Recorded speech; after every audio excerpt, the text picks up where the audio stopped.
코를 편안하게 고르고 있는 상태에서 치과 치료를 무사히 잘 마무리하였고요. 마무리한 후에는 환자분께 치과 치료 과정이 기억이 나세요? 과정에 불편함은 없으셨어요? 라고 여쭤봤을 때 전혀 기억이 없었다고 말씀하셨습니다. 치과를 나서실 때 이렇게 편안하게 치과 치료를 받을 수 있었던 걸 알았더라면 진작에 치과를 방문할 거라는 말씀을 해주셨습니다.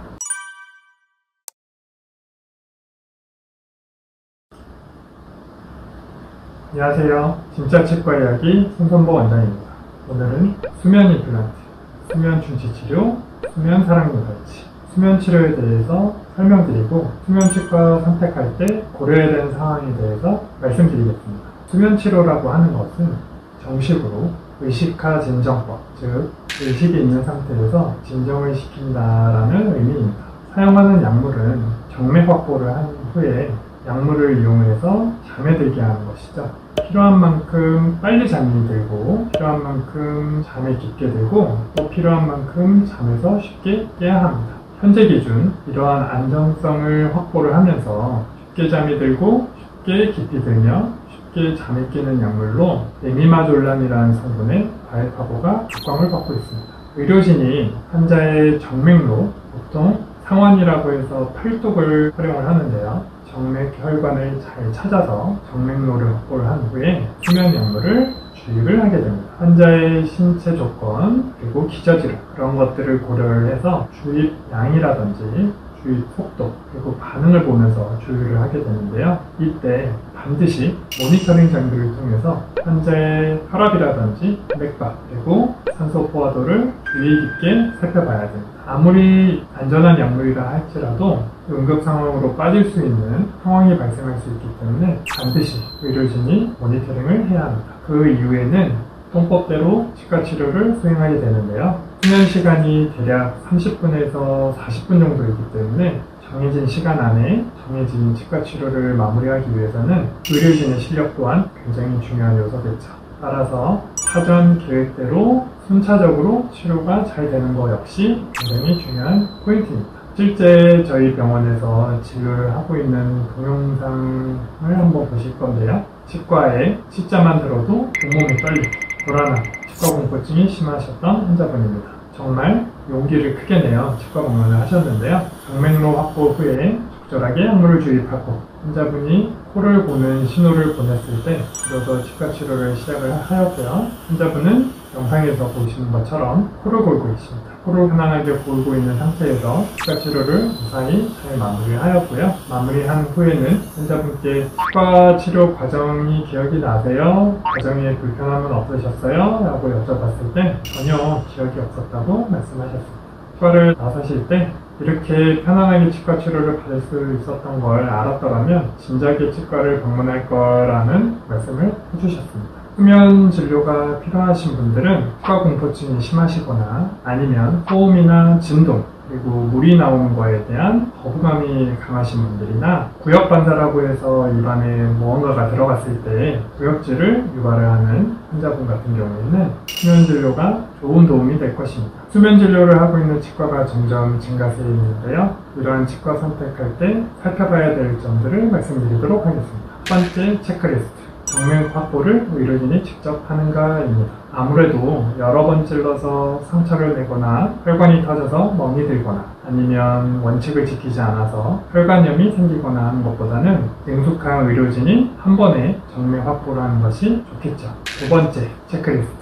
약물 주입을 의료진이 직접 하는가입니다. 아까 말씀드린 대로 아무리 안전한 약물일지라 하더라도 응급 상황은 언제나 발생할 수 있기 때문에 의료진이 환자의 신체 상태 그리고 약물에 대한 반응을 보면서 주입 양을 결정을 하고 주입 속도를 결정하는 것이 필요합니다. 세 번째 체크리스트. 모니터링 장비를 통해서 환자의 혈압과 맥박 그리고 산소 포화도를 모니터링하는가입니다. 생명과 직결되는 부분이기 때문에 이 부분은 반드시 시스템적으로 갖춰져야 될 부분입니다.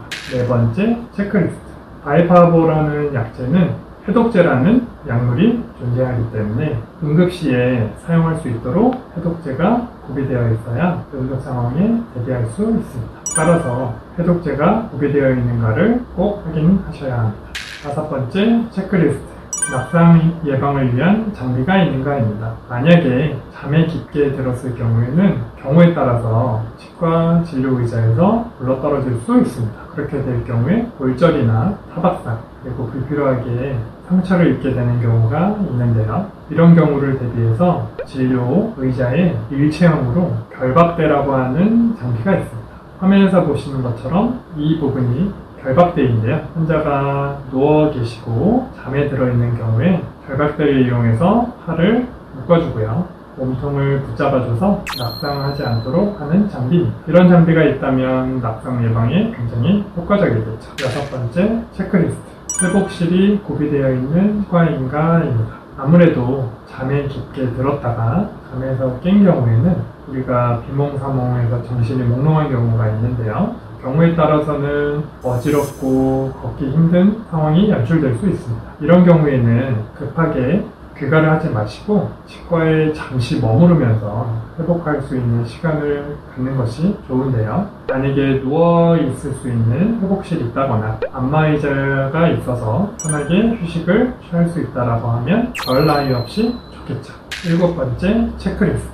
잠에 드는 시간은 대략 최장 30분에서 40분이기 때문에 정해진 시간 내에 치료를 마무리하는 것 또한 중요합니다. 따라서 의료진의 숙련된 실력 또한 굉장히 중요한 요소인데요.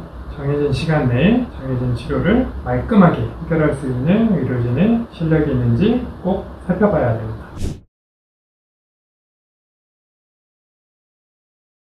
수면 진료를 앞두고 계신 분들이 꼭 알아야 되는 사항에 대해서 설명드리겠습니다. 첫 번째로는 자가용 운전을 하시면 안 됩니다. 치과 치료를 받고 난 후에는 회복이 되었다 하더라도 몽롱한 상태가 한동안은 유지가 되기 때문에 운전을 해서는 절대 안 됩니다. 따라서 대중교통을 이용해 주시는 것을 권장드립니다.